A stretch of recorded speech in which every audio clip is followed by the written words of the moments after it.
Do you ever walk into a packed street, a festival, or a busy mall and just feel wrong? Like your whole body tightens up instantly. Your shoulders stiffen, your breathing gets shallow, and your mind starts scanning for the nearest exit. You're not panicking, you don't even look anxious. But all you want to do is get out. If you hate crowds, you need to hear this.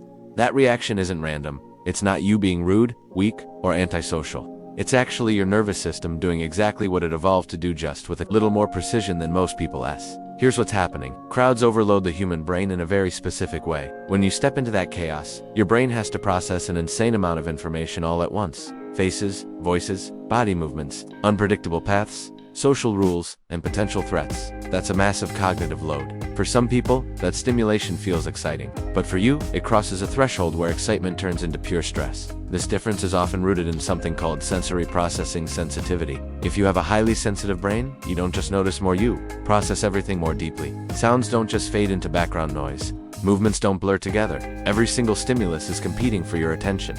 In a crowd, this means your brain literally never gets a break. It's just like trying to listen to 20 different radios playing at once while someone asks you to solve a complex puzzle. That's what a crowd feels like. And here's a key point. The anxiety you might feel is often the result, not the cause. Your nervous system goes into a state of heightened alertness. Your heart rate increases, your muscles tense up, and your stress hormones rise. This isn't because you're scared, but because your brain instinctively doesn't trust unpredictable environments. Evolutionarily, this makes perfect sense. For most of human history, dense crowds meant danger. Disease spread faster, conflicts escalated quickly, and escape routes could disappear in seconds. Being hyper-alert in a crowd is what kept our ancestors alive.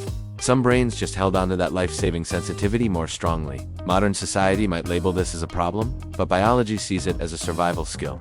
Another huge factor is control. Crowds strip away your personal control in so many subtle ways. You can't choose your own pace. You can't maintain your personal space. You can't predict who's going to bump into you or stand uncomfortably close. Even if nothing bad actually happens, your sense of autonomy is completely compromised.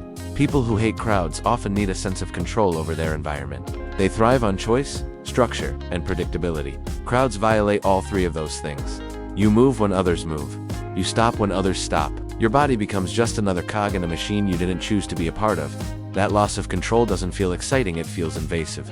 Finally, there's the social performance layer. Being in a crowd demands constant, tiny social adjustments. Where do I stand? When should I smile? How do I avoid eye contact without looking rude? How do I look relaxed when I'm completely overstimulated? For people who are highly self-aware, this is mentally draining. They aren't necessarily worried about being judged. They're just exhausted from pretending to be comfortable when they're not. They're not asking, do I look good here? They're asking, why am I expected to tolerate this? So, if you feel this way, know that your brain is just wired differently, and there's a powerful logic behind it. Thanks for watching, and if this resonated with you, let me know in the comments. See you next time. Ever wonder why you can't stand being in a big crowd? It's not just you, and it's definitely not a flaw. Let's break down the psychology behind it. First, think about communication styles. Crowds reward being loud, visible, and socially outgoing. But if you're someone who prefers to think before you speak, to observe before you act, that environment feels punishing. This is why you might prefer a deep one-on-one chat in a quiet cafe over a loud bar, or a walk side-by-side with a friend instead of standing in a packed group. It's not about avoiding people, it's about optimizing for genuine connection. Then there's dopamine. Crowds are high dopamine zones full of noise, new faces, and constant motion. For some brains, that's exciting. For others, it's just draining. If you're in the second group, you probably prefer activities that are low on stimulation but high on meaning, like reading a book, rewatching a favorite show, or just thinking deeply. You're not chasing a rush.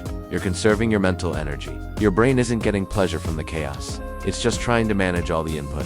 Your body's memory also plays a huge part. If you've ever felt trapped, overwhelmed, or powerless in a crowd before, your nervous system remembers that. It learns a simple rule: avoid this situation, so your reaction becomes automatic, faster than you can even think about it. This isn't weakness, it's a learned response to protect yourself. And let's clear up a major myth. Hating crowds does not mean you hate people. In fact, it's often the opposite. People who dislike crowds are often highly sensitive to others' emotions. They notice the small shifts in tone and tension that others miss. In a crowd, that empathy sensor is on full blast, and it's exhausting. You retreat not because you don't care, but because you feel everything so intensely. Finally, it's about identity. In a crowd, you become part of a faceless mass. If you value your individuality and autonomy, this can feel like you're losing yourself. That's why you might focus on forming fewer but deeper relationships, where your presence truly matters. Modern culture praises being loud and visible, so if you avoid crowds, you might be labeled as shy or antisocial. But the truth is, the very traits that make you dislike crowds like self-awareness, introspection, and emotional regulation are incredibly valuable. So, if crowds make you feel tense or less like yourself, stop seeing it as a problem. Your brain isn't broken, it's selective.